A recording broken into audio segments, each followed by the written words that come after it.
Hello, this is Ryan with Deepwood Handcraft. Just wanted to bring you this video today to show you my do-it-yourself cargo / wood hauling sled.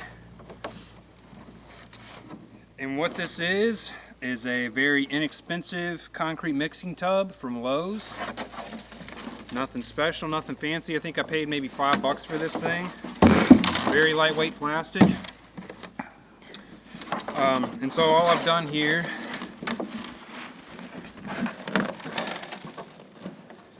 is drilled a nice size hole using a, I don't even know what they're called, but it's basically like a little circular saw, something or other you put on your drill bit and bores holes, big holes. Just enough to get this, it's just a log rope. I haven't tied this on permanently because when I'm going to get wood, I'll bring this sled and I'll pull it with this log rope.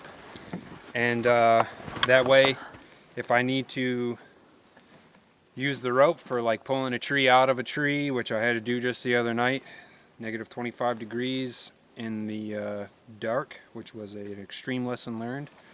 But anyway, it was good to have the rope there. That way I could, you know, it's not attached permanently or anything, it's just looped around. So nothing special, just a sled. It works absolutely fantastic, takes a ton of the work out of it. And I'm going to split some of this wood up and show you what it looks like in action in just 1 minute. Alright, now I've got a wood boiler, and it's been said that you can burn green logs in your wood boiler and that you don't have to split it, you can throw it in as whole logs. And I'll talk a little bit about that in a minute, but I will just say, as per my own experience, after having to restart a dead fire multiple times in the boiler, I split just about every log at least in half now, because the frozen wet logs going in on top of your coals in extreme cold weather is enough to kill your fire, or at least make it to where all your wood burns up without your boiler ever getting up to temperature. And I'm thinking that has something to do with the moisture content in the logs as well as the massive size. So I'll talk about a little bit of that in a little bit. New splitting maul with the guard on it.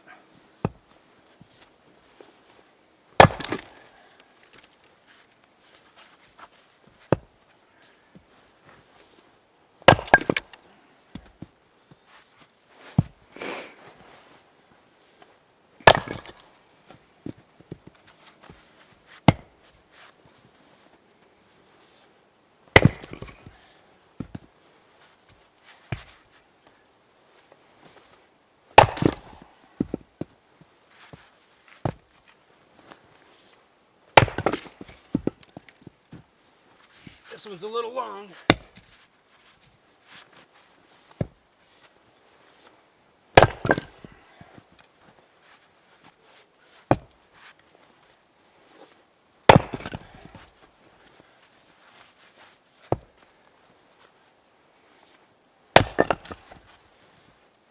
Here's another long one.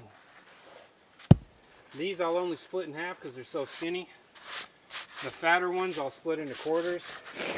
But some I will leave into halves just to have big logs on top for the night. But for the most part, the stove does much better if the logs are split. That's just a fact. Especially if they're green, especially if they're frozen, especially if it's really cold outside. This one's long and has a knot.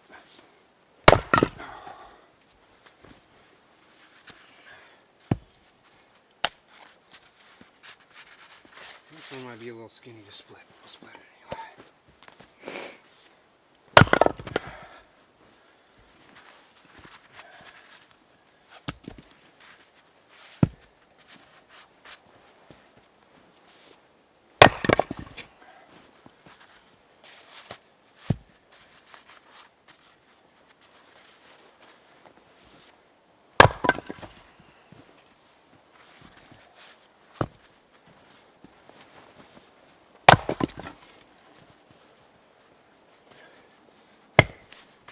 And splitting these skinny logs, what it does, it just opens up the center so all the moisture burns out of it real quick.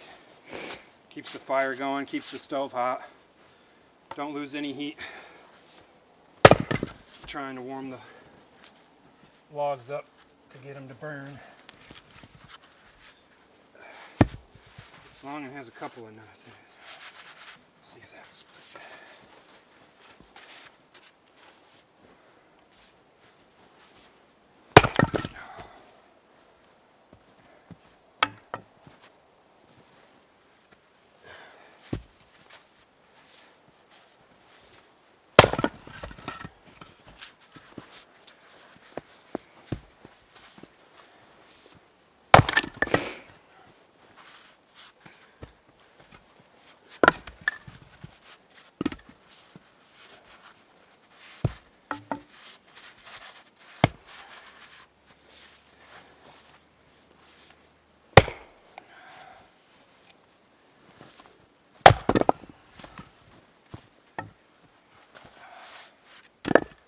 Alright, that's it. So we're going to load our sled up.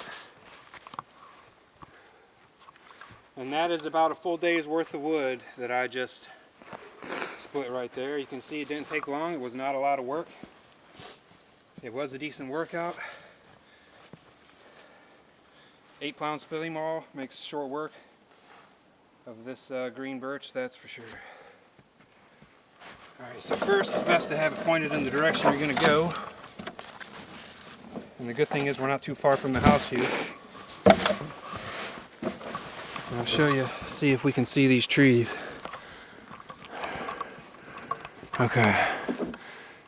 You see that big tree there in the center of the frame? It's got fairly long branches at the top. You can see it's kind of looking a little shaky at the bottom.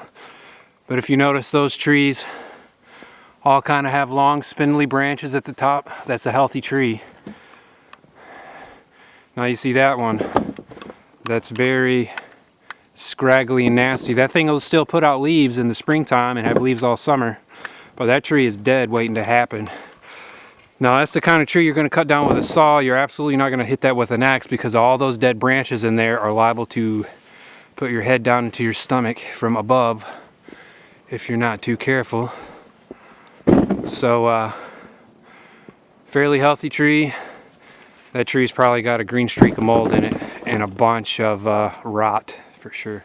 Now my first concern with this sled being such flimsy plastic was that it was going to be weak and brittle in the cold, in extreme cold. I've had this out in negative 25. It's about 25 above right now, which is really kind of spring-like after being outside for 2 weeks in negative 25 degrees. That was kind of brutal, but it's actually quite warm. You can feel the difference in the air. This thing has held up well. I've dropped heavy big logs in this. I was splitting them up over at the woodshed, but I found that if you leave a stump level off the stump of the tree you just cut, you can split it right where you drop the tree, and then it's easier to carry a lot more. You get a lot more in the sled of split wood than you can of big logs. And these logs are getting towards the top of the tree, so they're a lot skinnier. But we split them up anyway. But this thing, whatever plastic this is made of, I don't know what they're making them of now. I've had this for a few years now. But this thing has held up extremely well. No problems with it whatsoever. No problems with it being too weak. No fears that it was going to break. It's quite a perfect little tool, to be honest. And you can get quite a bit of wood in it.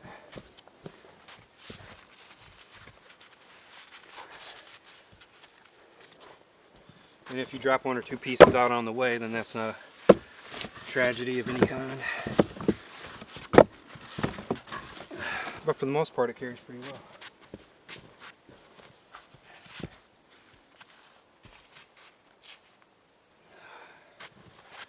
Alright, I'm thinking that's about it, just because of the fact that these are all halves and no quarters, so they don't pack in as good.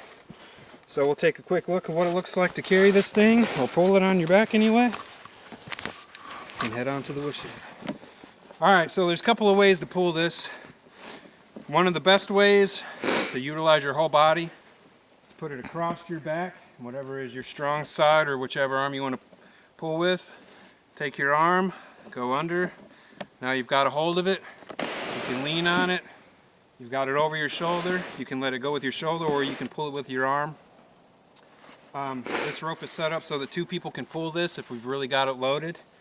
And this one side is longer than the other so that the person in front can be way out in front. But for the most part, it's really not much of a deal to pull it, and it's a whole lot easier than carrying the logs over on your back in the deep snow. So